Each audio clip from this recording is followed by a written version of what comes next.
pinakamaliit daw na GPS sa buong mundo. Kasi tingnan nyo, sa sobrang liit niya, kanya niyang ilagay kung saan-saan. Tapos di magnet pa siya. Tapos ang maganda pa dito, kanya niyong ilocate yung pinaglagay niyo ng GPS na to ng time to time. Tapos maririnig nyo pa doon yung mga pinagsasabi ng mga nasa paligid ng GPS na to. Grabe, totoo kaya to. Meron na palang ganito kalit na GPS. Wow! Grabe, ang galing naman nun mga kapudi. Meron palang ganong kaliit na GPS na talaga sobrang liit niya lang. Ganyan lang siya kaliit. Ayan, ganyan lang siya kaliit. Tapos di magnet lang siya na kaya mo siyang idikit kung saan-saan mang parte ng gusto mong i-track. Katulad nitong sasakyan. Kung gusto mong maglagay ng GPS dyan, ididikit mo lang siya kasi di magnet lang daw siya. Amazing! Tapos kaya mo daw i-track yung nasa loob nga ng sasakyan na yun. Kaya daw marinig yung mga sinasabi ng nasa loob ng sasakyan na yun. Ang lupit naman ng GPS na yun. Totoo kaya yun? So orderin natin yan at titignan natin kung totoo. Kasi sakto nga itong sasakyan nga namin na to. Ayan, kakabili nga lang namin itong electric minicar namin at ginagamit nga ito minsan ng mga kapatid ko. Kaso hindi ko alam kung saan nila dinadala. Kaya naman lalagyan natin ng GPS yun kapag nga totoo yung nakita natin na yun sa TikTok. So orderin na natin. Tara na! After 2 days! So mga kapudi, ayan. So sabi na naman ng delivery driver, nandito na naman daw siya sa bakuran namin. Ano ba yung delivery driver? Papahanapin na naman ako. Nasaan na kaya yun dito? Hala! Oh my God! Bakit nasa loob kayo ng electric minicar namin? Amin yan! Wala kayong masakyan? Yaman na nga kuya, bumaba ka na dyan. Baka makita ka pa ng mama ko dyan. Nasaan na po yung parcel ko? Ayan, ito nga. Sige kuya, salamat. Bye! Ayan, sa wakas, ito na nga, dumating na nga itong GPS na maliit nga na nakita natin sa TikTok. At yung pagdating na nga, tignan nyo, sobrang nipis nga ng balot niya. Talagang kinabahan nga ako, baka nga wala dito yung laman, pero may nakakapa naman ako dito. Amazing! Baka dito nakalagay yung GPS na yun. So ito, nabuksan na natin siya. Oh my God, magkakaroon na ng GPS yung sasakyan namin. At ito, sobrang liit. Hindi talaga mahalata na kahit na sino. Yan kasi di magnet pa to, so buksan na natin. Amazing! Ayan, sana ito talaga yun. Ito na, 1, 2, 3. Ayan. Oh my God! Ito siya! Grabe, bakit parang hindi ito yung nakita natin sa TikTok? Ayan no, ito naman yung link na nakalagay doon sa napanood natin. Ito yung nakalagay doon, hindi naman ganun kaliit eh. Tignan nyo. Ayan, GPS nga siya, kaso ganito siya kalaki. Ayan. Medyo malaki-laki siya, hindi sa katulad na nakita natin sa video na ganyan talaga kaliit to.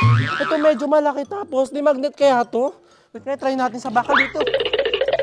Hindi magnet to. Oh my God, mukhang na-scam ako ha. Wala. Hindi naman di magnet. Ayaw dumikit. Oh my God. Mukhang hindi ito nakita natin sa TikTok. Tapos ito ba yung kasama niya? Yan, meron pang malaking ditong wire na itim. Ano kaya to? Para saan to?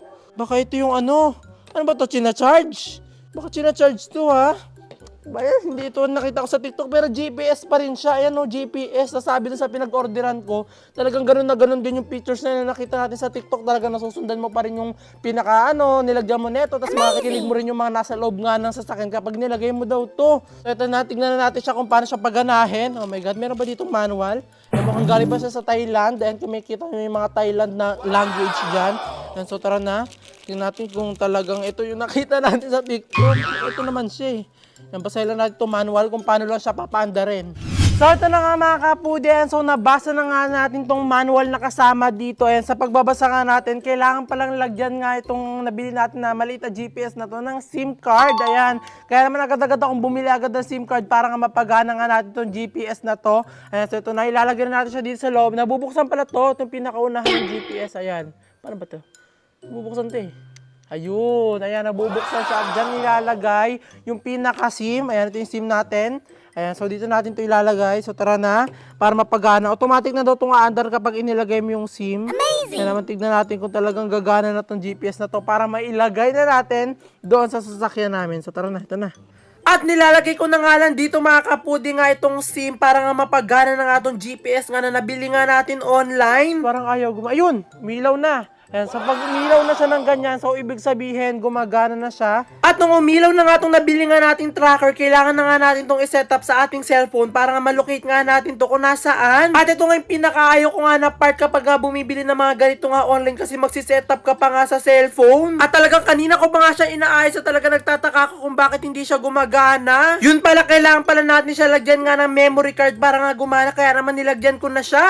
Kaya nung nalagyan ko na nga ng memory card, bigla na nga siyang gumana. Ayan, so ito na, napagana na nga natin tong ating GPS na to. Na-connect ko na rin siya dito sa cellphone ko. Ayan, di ko na lang pinakita sa inyo kasi may kita nyo ang aking lokasyon.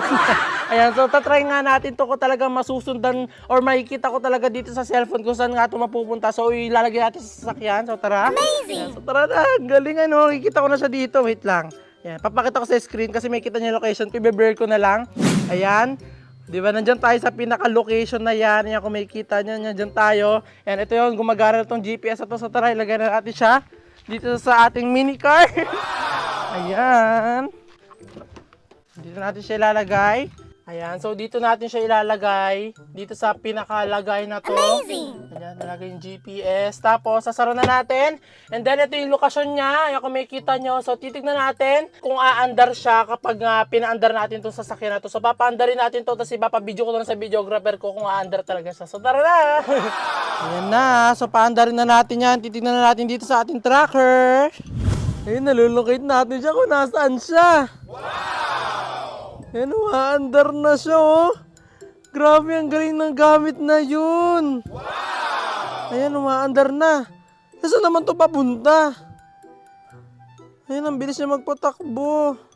Amazing! Grabe. Ang galing naman ng GPS na yun. Kahit hindi siya katulad nung nakita natin sa TikTok na ganyang kaliit na GPS, nakikita pa rin natin siya, umaandar pa rin, gumagana pa rin yung gamit na yun. Grabe, wow! Amazing! Ayan. Ang layo na nang nararating niya.